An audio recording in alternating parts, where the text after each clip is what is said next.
dalam mas, ada. Mas, kira kan Mas Sakno, ibu Busui. Mal nggak akan muncul. Kalau kita mau memulai epicenternya, softwarenya kita menggunakan yang ini. Kalau suatu saat terjadi hang atau apa, kita bisa lakukan dua hal. Yang pertama kita lock off, atau yang kita langsung epic kill. Epic kill itu gampangannya hard restart lah. Kalau handphone kan nggak bisa diapa-apain, udah kita hard restart. Nah, jadi ini kita mulai dulu epicenternya.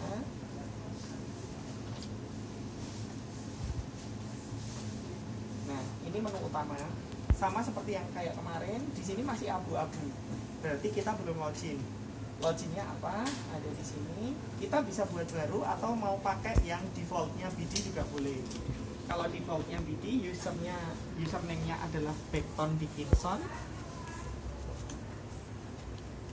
Backton Dickinson. Kemudian passwordnya Backton. Tapi kalau nanti mau dibikin sendiri silahkan, nggak ada masalah.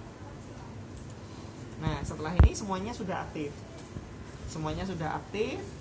Menu awal yang akan muncul seperti ini, sistem instrumen. Jadi kita bisa lihat yang ada di sana itu apa saja. Cuman ini statusnya masih synchronize. Jadi belum ini. Kalau misalnya dia merah, berarti di sana ada alert. Jadi kalau yang di sebelah kiri atas itu kuning, pasti di sininya merah. Tetapi kalau yang tadi di sininya kuning, yang di bawah tadi yang berhubungan sama sampel, nanti dia akan jadi kuning. Jadi kalau merah berarti berhubungan sama hardware, kalau kuning berhubungan sama hasil. Kalau hijau seperti ini berarti dia aman saja. Nah, kalau kita ingin tahu apa yang muncul di sini itu sebenarnya sama dengan yang di tablet saya. Jadi ini yang ongoing 2, kemudian yang keluar nggak ada, kemudian ininya sama. Kalau kita ingin tahu lebih detail, ini sama dengan yang ada di inventory tadi. Jadi kalau kita klik di sini dia akan munculnya sama. Nih, NMIC ongoing coba-coba. Gitu.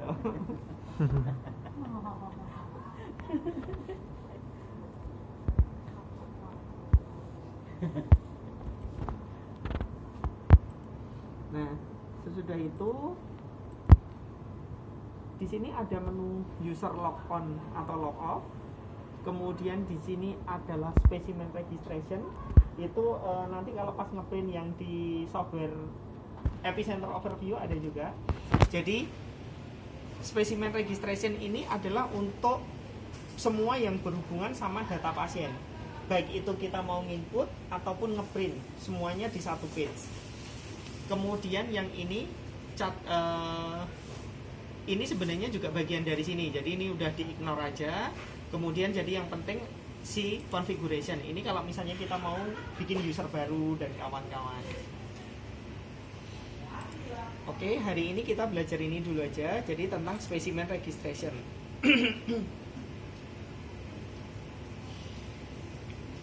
Pasien ID itu adalah nomor rekam medis. Jadi satu pasien itu hanya mempunyai satu pasien ID.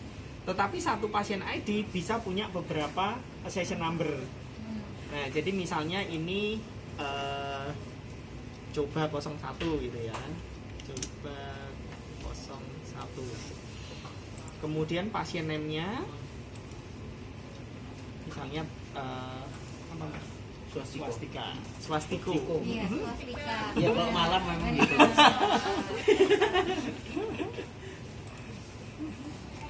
Swastiko 01 misalnya ya. Oh, Swastiko. Kemudian accession number-nya.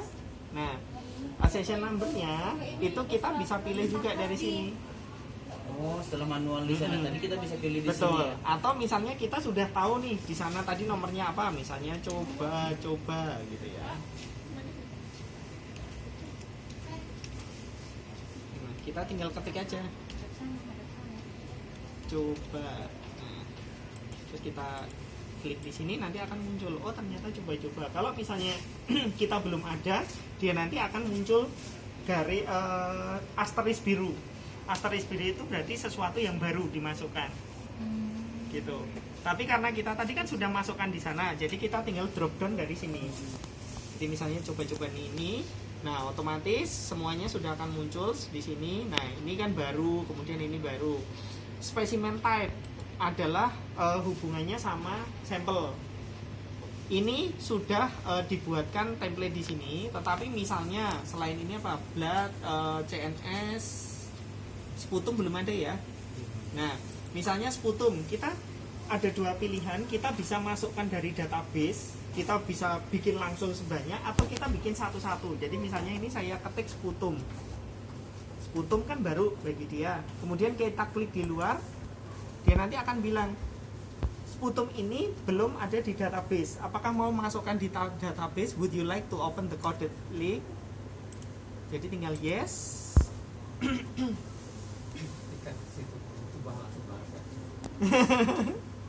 Kemudian ini sputum sudah masuk di sini, tinggal di save aja. Jadi ketika sudah di save kita close. Jadi ketika besok lagi ada sampel sputum, kita nggak perlu ngetik lagi, kita tinggal drop down di sini udah ada sputum. Ketika dia semua kos butuh gitu kan. Kemudian hospital services itu adalah ruangan. Nah, misalnya di sini ICU misalnya ya.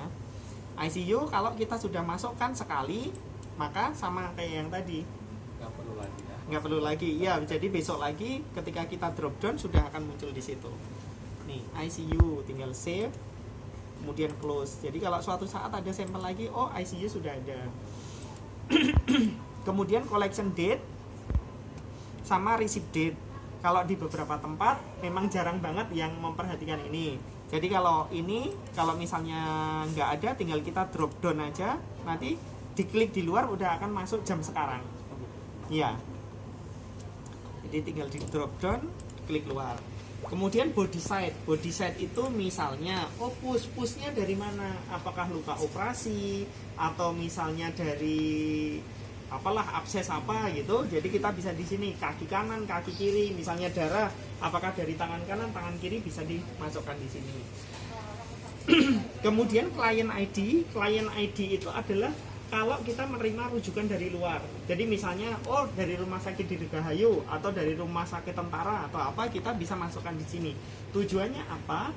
Kalau suatu saat kita ingin menyediakan pola kuman untuk mereka, kita bisa langsung screening. Tetapi kalau kita belum masukkan di sini, ya suatu saat berarti punyanya Dirgahayu, punyanya rumah sakit tentara, punyanya siapa akan jadi satu sama hasil punya kita, begitu. Nah, sesudah itu, kalau ini sudah selesai, di sini yang paling penting adalah accession number. Jadi accession number harus ada, nggak boleh hilang. Kemudian kalau misalnya di sini panel tadi kan kita masukkan di sana. Kalau misalnya kita masukin data dulu, tinggal kita scan ini, Mas. Scan ini, scan belakangnya, otomatis akan muncul seperti ini. Langsung tapi scan-nya yang di sini ya? Iya, scan-nya yang di sini. Boleh minta tolong baktek satu, Mas? Yang mana?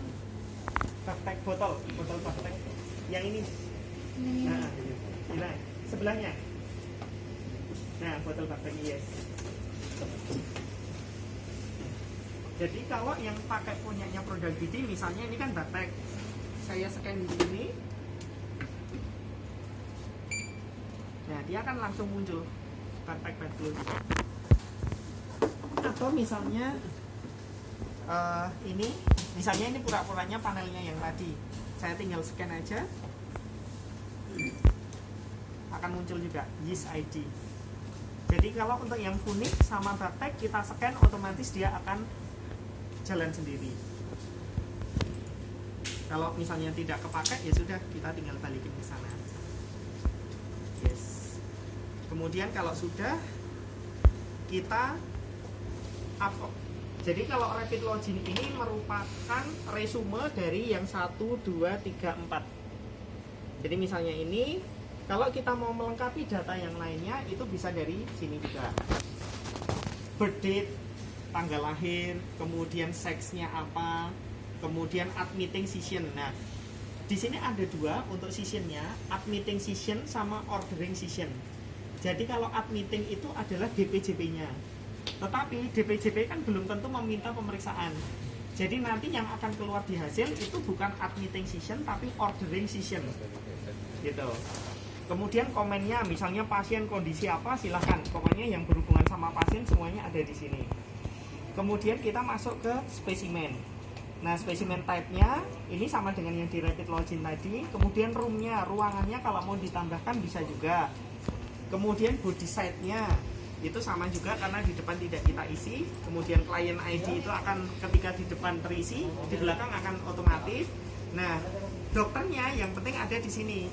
Kalau ingin muncul di hasil itu yang ordering session ini. Jadi misalnya di sini siapa Mas? Misalnya dokter umum lah.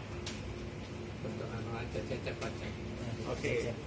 Yang sering minta itu karena dia yang di ICU. SPAN berarti ya, Dok? Iya, SPAN. SPAN.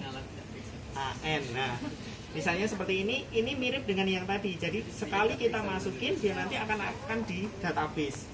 Jadi kalau udah kita ketik, kita klik di luar. Yes.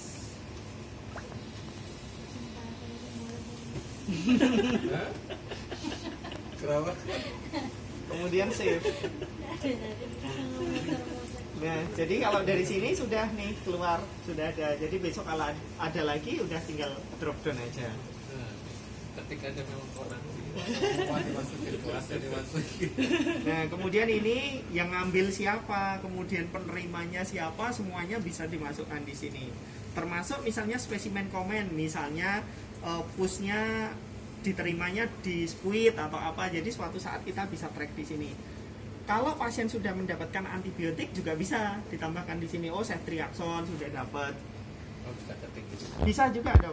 Kemudian ini dites, tesnya ini akan sama dengan yang di depan. Nah, yang ada di sini itu mirip yang kita congak di sana tadi. Jadi kalau di sana sudah ketemu nama kumannya apa, kemudian antibiotiknya apa yang sudah keluar di sana juga bisa di sini. Jadi kalau suatu saat dari ICU misalnya, pasien yang saya kirim kemarin hasilnya sudah keluar belum? Nah, kita bisa mencongak di sini tanpa perlu datang ke sana. Tuh. Nah, kemudian habis ini sudah, kemudian isolat itu sama dengan yang tadi. Jadi isolat di sini organisme. Nah, kalau suatu saat kita merasa bahwa itu kontaminan, kita juga bisa menjustifikasi di sini. Cuman kalau tidak mau terlalu jauh lah, kalau tidak terlalu jauh, yang penting rapid login ini terisi semua, kemudian di spesimen ordering session sudah sampai di situ aja, nggak perlu sampai di mana-mana. Terus kalau udah jangan lupa di save.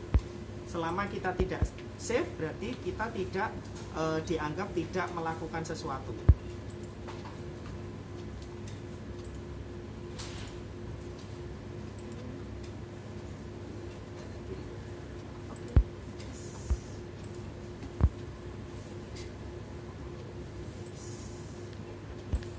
Tapi itu nggak ada batasannya mas ya, kayak di PKP itu maksudnya orang nggak boleh. Enggak berapapun, Dok. Kalau yang itu tadi ya terangan gitu ya, tapi Iya. itu nggak ada juga batasan. Enggak ada batasan. Nanti batasan karakternya adalah ketika di advice. Jadi kan nanti yang tanda tangan kan dokter itu maksimal di sub 2. Ya, jadi kalau kita sudah dapat accession number-nya nih. Jadi kalau kita sudah dapat accession number-nya, kalau besok kita misalnya sudah mau ngeprint gitu ya, tinggal dari ini klik kanan, kemudian cat report. Jadi seperti yang kemarin saya kirim ke Mas Windy, hasil ini ada dua versi. Yang satu adalah cat report. Cat report itu bentuknya resume. Kemudian ada satu lagi specimen lab report. Specimen lab report itu yang raw data. Jadi termasuk reaksi biokimianya, termasuk MIC-nya, semuanya akan keluar di situ. Besok kita bisa lihat di situ. Nah, kalau hasil yang specimen lab report biasanya memang jarang di print, hanya untuk lab aja. Yang keluar biasanya kita sampaikan yang cap report, karena kalau di sana nemu data banyak banget juga malah bingung. Gitu. Kalau misalnya suatu saat nomor labnya saya salah nih, ya udah tinggal dari sini klik kanan, terus modify. Nah, ini bisa kita masukkan yang baru. Kan kadang kita kan nomor lab kan ada kesalahan, kita tetap bisa ubah di sini.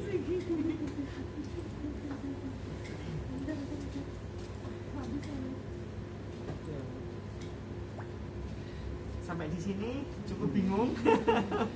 Terus ngerubah itu mas yang tadi katanya mas kan misalkan kita mau isolat Seperti di sini, Ini kita klik aja. Nah, di sini isolatnya. Oh, Jadi di misalnya situ. kita running lagi nih PMIC dengan nomor lab yang sama, di sini satu semua. Besok kan hasilnya konflik. Nah, kita pilih aja salah satu, kemudian kita ubah menjadi yang isolat 2. Oh berarti nanti tetap alatnya itu tetap baca, cuman di aplikasi sini dia konflik. Yes, nah, dia konflik karena apa? Kita bilang bahwa itu satu isolat, tapi kok hasil identifikasinya ada 2. Nah, nggak mungkin dong ini kalau satu isolat. Nah, makanya ketika nanti akan muncul warna kuning konflik ID begitu. Nah, jadi tinggal misalnya ini ada 2, salah satu kita ubah jadi isolat 2 atau jadi isolat 3.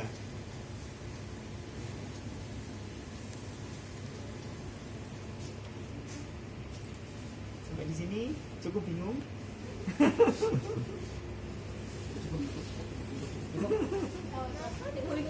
Mau nambah bingung? Untuk semua pemeriksaan lab, di sini saya tambahkan 1. Nanti lab tidak tahu jumlah yang positif itu berapa persen, yang negatif berapa persen. Jadi kalau misalnya ada sampel sputum atau apa, kita tetap masukkan di sini, walaupun mungkin nanti hasilnya tidak ngeprint dari sini ya, dari LAS. Misalnya inilah BD02 gitu. Nah, kita ambil yang kultur bakteri ini. Nah, di sini sudah langsung ongoing. Nah, jadi di sini kita masukkan apa sampelnya. Nah, setelah itu, kalau misalnya besok ternyata negatif, ini bisa kita ubah. Dari tes ini, statusnya yang kultur bakteri. Jadi yang dites ini adalah, yang diklik ini yang akan berubah. Jadi misalnya ini baktek, oh dari manual positif kita mau ubah jadi manual negatif.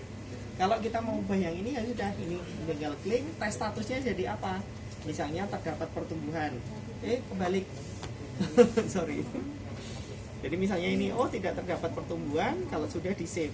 Nah, jadi suatu saat kita punya recordnya yang ada pertumbuhan berapa, yang tidak ada pertumbuhan berapa. Jadi kalaupun urin negatif tetap kita punya record di sini. Tetapi kalau tidak di input di sini kan kita nggak akan punya record. Kita taunya hanya yang positif saja berapa. Gitu. Username-nya mau tetap pakai Backton Dickinson atau mau bikin sendiri Mas Willy?